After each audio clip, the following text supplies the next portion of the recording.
Assalamualaikum warahmatullahi wabarakatuh. Alhamdulillahirabbil alamin wassalatu wassalamu ala asrofil anbiya'i wal mursalin wa ala alihi wa ajmain wa amma ba'du.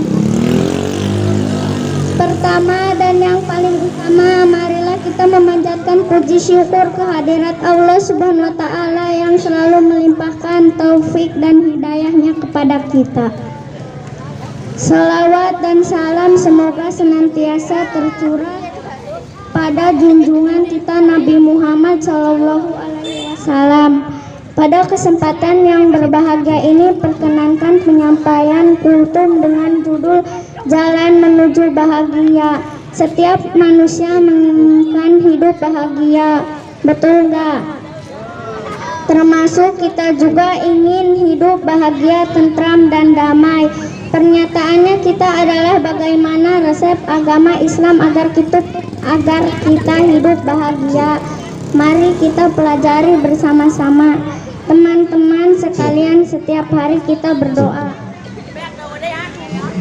Artinya, ya Tuhan, kami berilah kami kebaikan, kebahagiaan di dunia dan kebahagiaan di akhirat, dan peliharaan kami dari siksaan neraka.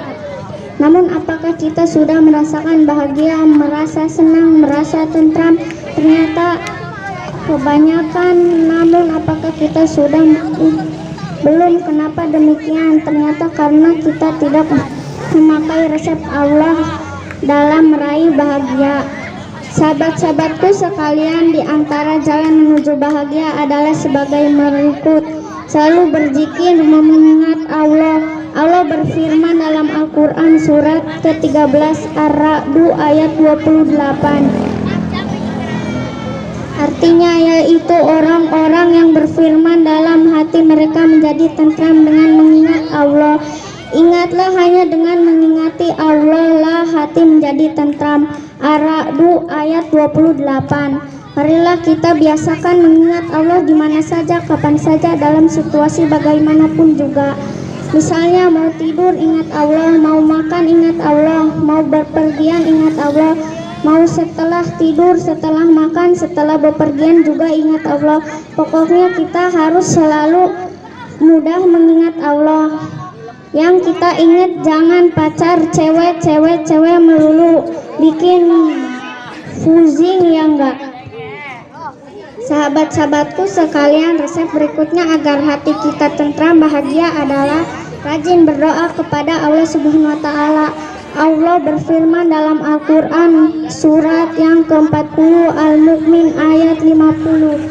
Artinya, dan Tuhanmu berfirman, berdoalah kepadaku, niscaya akan kuperkenankan bagimu. Sesungguhnya orang-orang yang menyombongkan diri dari menyembahku akan masuk neraka jahanam. Dalam keadaan hina Al-Mu'min ayat 50. Orang yang tidak mau berdoa adalah orang yang sombong karena ia nggak butuh Allah.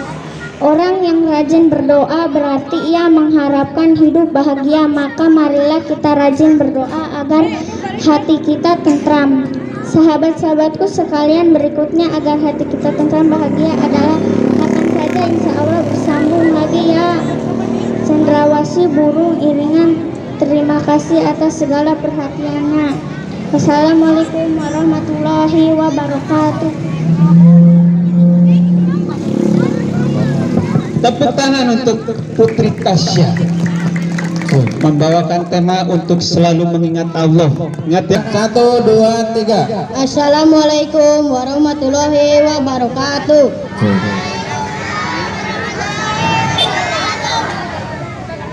Alhamdulillahirabbil alamin wassalatu wassalamu ala asrofil anbiya'i wal mursalin wa ala alihi washabihi ajmain, amma ba'du. Pertama-tama marilah kita memanjatkan puji syukur kehadirat Allah Subhanahu wa taala yang selalu melimpahkan taufik dan hidayahnya kepada kita sehingga kita dapat berkumpul pada kesempatan yang berbahagia ini. Salawat dan salam semoga senantiasa tercurah pada junjungan kita Nabi Muhammad SAW yang telah membawa dari zaman kegelapan menuju cahaya terang benderang, dan semoga kita termasuk orang yang mendapat syafaatnya kelak pada hari kiamat. Amin ya robbal alamin. Pada kesempatan yang berbahagia ini, perkenankan menyampaikan kultum dengan judul konsep ibadah dalam Islam. Allah berfirman, dan aku tidak menciptakan jin dan manusia melainkan supaya mereka mengabdi kepadaku. Quran surat 51 Az-Zariyat ayat 56. Ibadah ialah bertakarub, mendekatkan diri kepada Allah dengan jalan menaati segala perintah-perintahnya, menjauhi larangan-larangannya, dan mengamalkan segala yang diizinkan Allah. Macam-macam ibadah umum ialah segala sesuatu yang dicintai dan diridhoi Allah, baik berupa perkataan maupun perbuatan, lahir maupun batin. Dengan demikian, ibadah umum mencakup seluruh aspek kehidupan seperti aspek ekonomi, politik, budaya, pendidikan, seni, dan lain sebagainya, baik kehidupan pribadi, keluarga, masyarakat, bernegara maupun internasional. Ibadah khusus ialah apa yang telah ditetapkan Allah, perincian dan tata caranya seperti sholat, puasa, zakat, haji, zikir, doa, dan sebagainya. Prinsip-prinsip ibadah: A. Yang berhak disembah al-ma'bud wahdahu, hanyalah Allah Subhanahu wa ta'ala. B. Ibadah tanpa perantara. C. Ikhlas sendi ibadah yang akan diterima. D. Ibadah sesuai tuntunan. E. Memelihara keseimbangan antar unsur rohani dan jasmani. F. Mudah dan meringankan. Teman-temanku sekalian, marilah kita beribadah dengan sepenuh hati tanpa ada keraguan sedikit pun, karena Allah Subhanahu wa ta'ala pasti akan membalas semua amal perbuatan kita. Ibadah hidup mati kita hanya dipersembahkan untuk Allah semata, sebagaimana firman Allah, katakanlah, sesungguhnya sembahyangku, ibadatku, hidupku, dan matiku hanyalah untuk Allah, Tuhan semesta alam. Quran surat 6 Al-An'am ayat 162. Akhirnya saya berharap marilah kita memanfaatkan waktu yang ada selagi usia masih muda untuk kegiatan positif dan bermanfaat serta bernilai ibadah. Itulah yang dapat kami sampaikan. Terima kasih atas segala perhatian dan mohon maaf atas segala kesalahan. Wassalamualaikum warahmatullahi wabarakatuh. Assalamualaikum warahmatullahi wabarakatuh.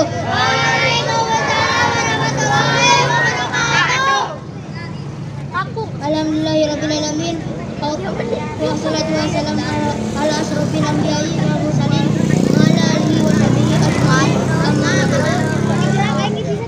Pertama-tama marilah kita memanjatkan puji syukur kehadiran Allah Subhanahu wa ta'ala yang selalu melimpahkan taufik dan hidayahnya kepada kita sehingga kita dapat berkumpul pada kesempatan yang berbahagia ini.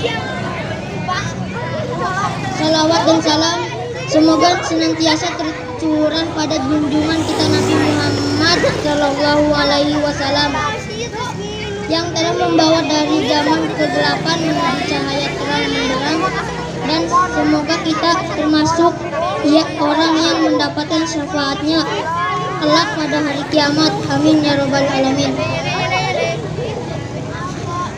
Pada kesempatan berbahagia ini, perkenankan menyampaikan kultum dengan judul ibadah hari tanpa amal soleh. Firman Allah ada dalam surat Al-Asr,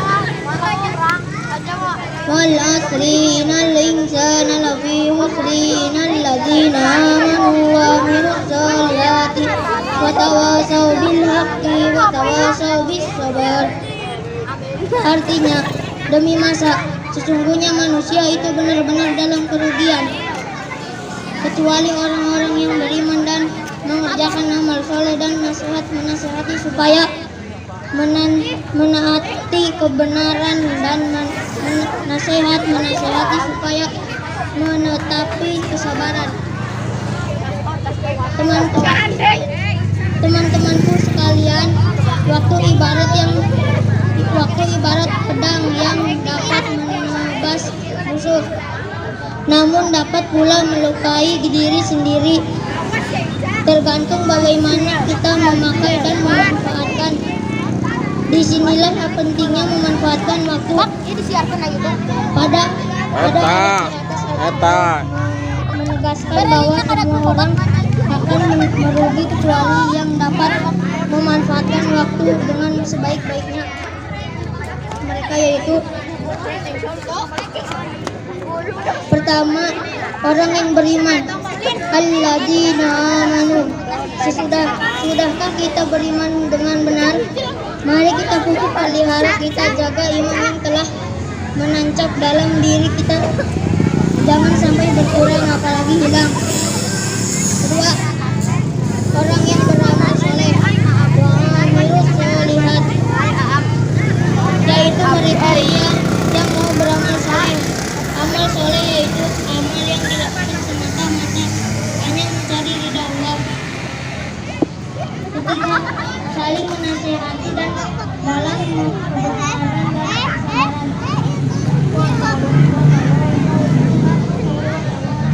sabar.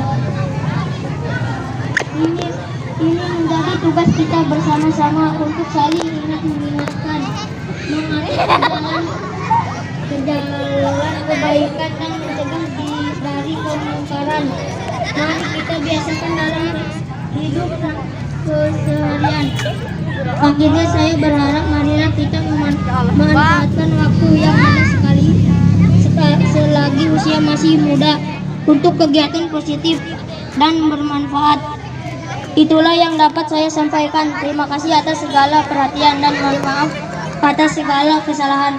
Billahi taufik wal hidayah. Wassalamualaikum warahmatullahi wabarakatuh. Tepuk tangannya mana? Ya, lanjut ke peserta selanjutnya. Sekarang bagian putri dari kelas 5 dulu, Saudari Wilda. Saudari Wilda untuk tampil ke depan. Kelas 5 mana pendukungnya? Disaksikan langsung oleh mentor wali kelasnya, Bu Susi, setelah melatih sekian bulan. Assalamualaikum. Hadap ke itu Nah, hadap ke kamera. Assalamualaikum warahmatullahi wabarakatuh. Alhamdulillahirabbil alamin, wassalatu wassalamu ala asrofil anbiya'i wal mursalin wa ala alihi washabihi ajmain, amma ba'du. Pertama-tama marilah kita memanjatkan puji syukur kehadirat Allah Subhanahu wa taala yang selalu melimpahkan taufik dan hidayahnya kepada kita sehingga kita dapat berkumpul pada kesempatan yang berbahagia ini. Sholawat dan salam semoga senantiasa tercurah pada junjungan kita Nabi Muhammad SAW yang telah membawa dari zaman kegelapan menuju cahaya terang benderang, dan semoga kita termasuk orang yang mendapatkan syafaatnya kelak pada hari kiamat. Amin ya robbal alamin. Pada kesempatan yang berbahagia ini, perkenankan menyampaikan kultum dengan judul bahaya minum minuman keras. Rekan-rekan yang berbahagia, minuman keras adalah segala minuman yang memabukkan segala macam dan bentuk serta namanya. Minum keras merupakan kebiasaan orang-orang jahiliyah, maka kita harus menjauhi. Jangan pernah meminum minuman keras. Allah mengingatkan kepada kita tentang bahaya minuman keras dalam surat Al-Baqarah ayat 219. Allah berfirman yang artinya, mereka bertanya kepadamu tentang khamr, segala yang memabukkan, dan judi.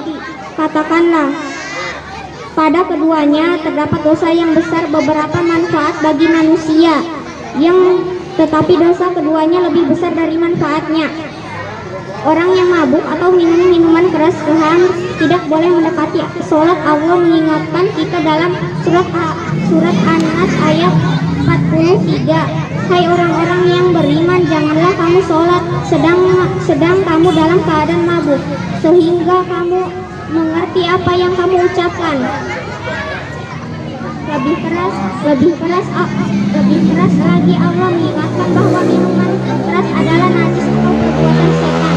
Dalam surat Al-Maidah ayat 90 Allah mengingatkan, hai orang-orang yang beriman, sesungguhnya minum minuman keras, berjudi, berkorban untuk berhala, mengundi, nasib dengan panah adalah kamu mendapatkan keberuntungan.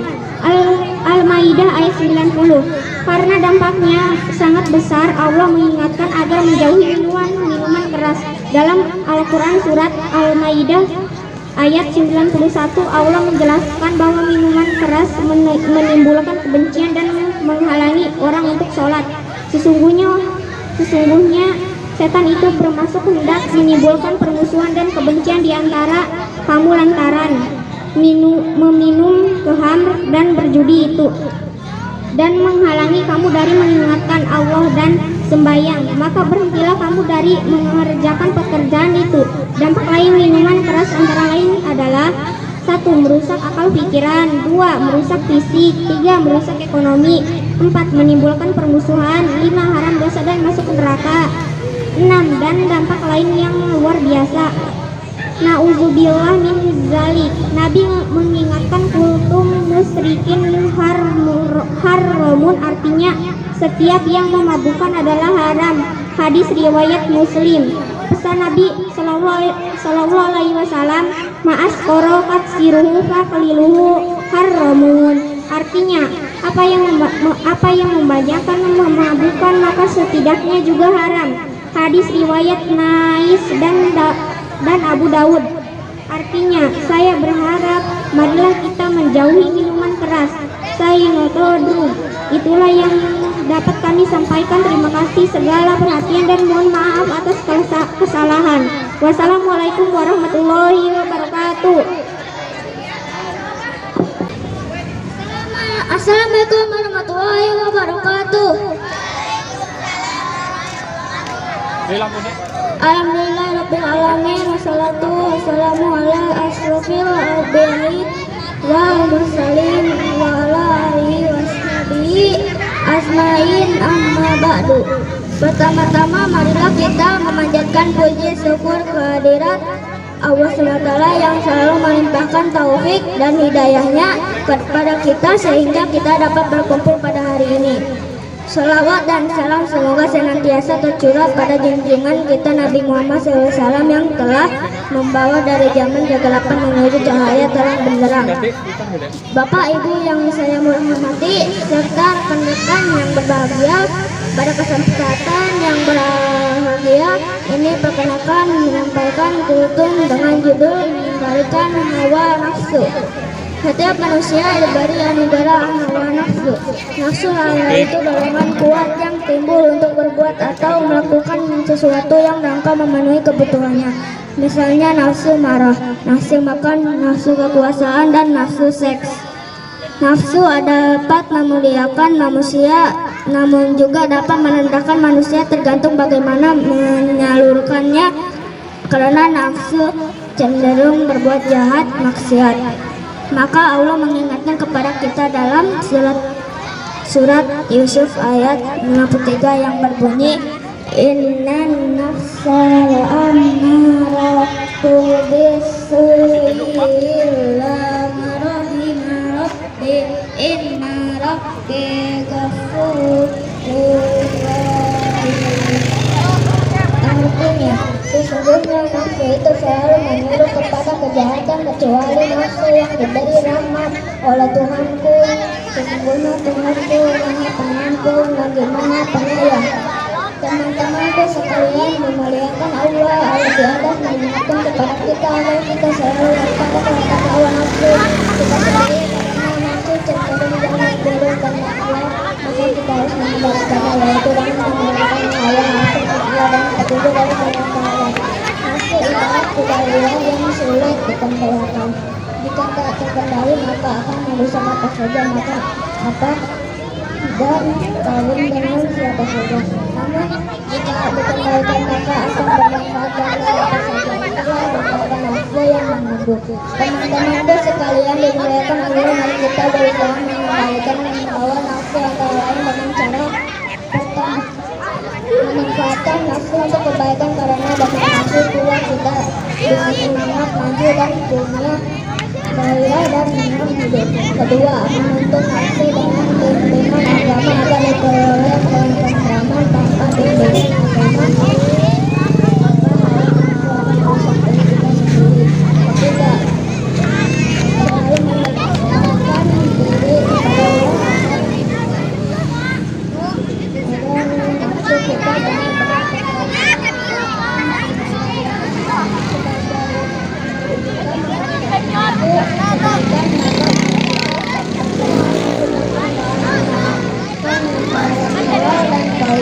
baik halal barangnya maupun mencarinya sebagai ibadah artinya yang baik. Kita jangan lupa mencari yang haram dan mencarinya sebagai kedua,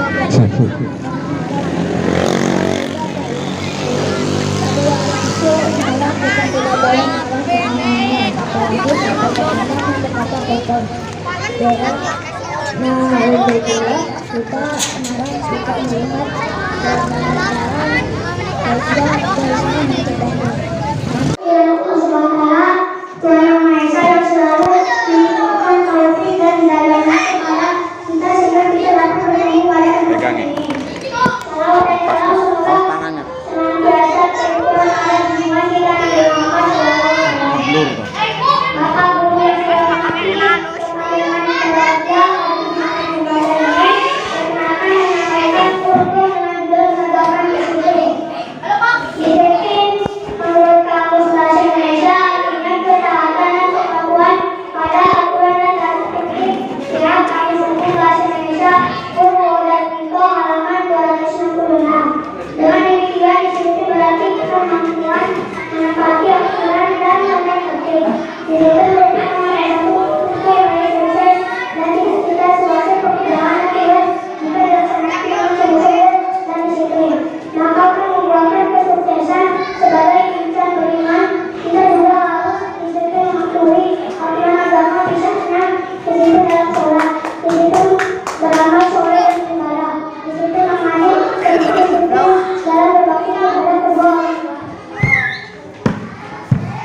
Dalam rangka menegakkan disiplin, mari kita simak firman Allah dalam surat Al-Asr ayat 1. Bismillahirrahmanirrahim.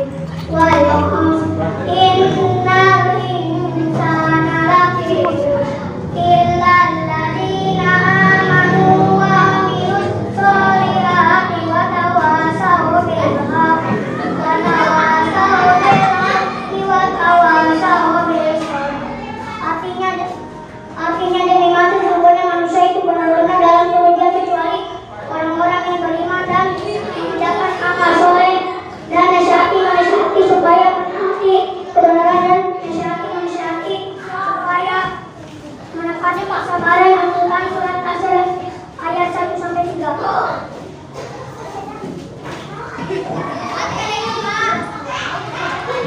Teman-teman sekalian, waktu kadang-kadang dapat menembus musuh, namun dapat pula melukai diri sendiri, tergantung bagaimana kita menyampaikan dan memanfaatkan bismillah.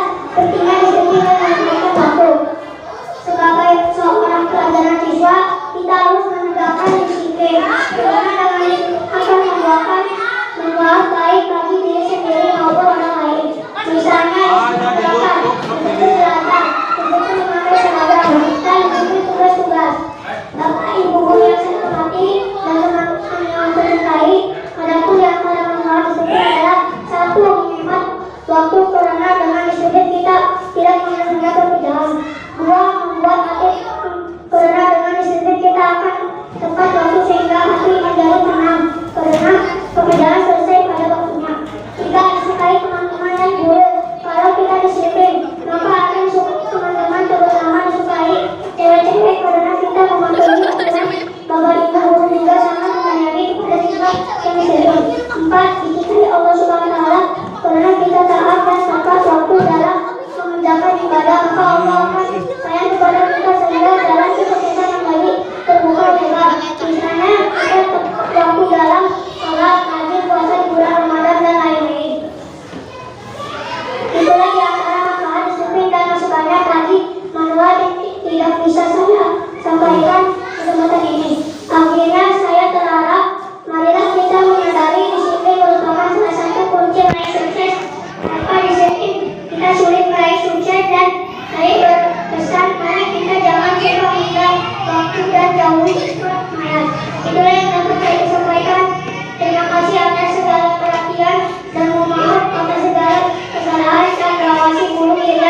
Terima kasih atas segala perhatian. Assalamualaikum warahmatullahi wabarakatuh. Waalaikumsalam.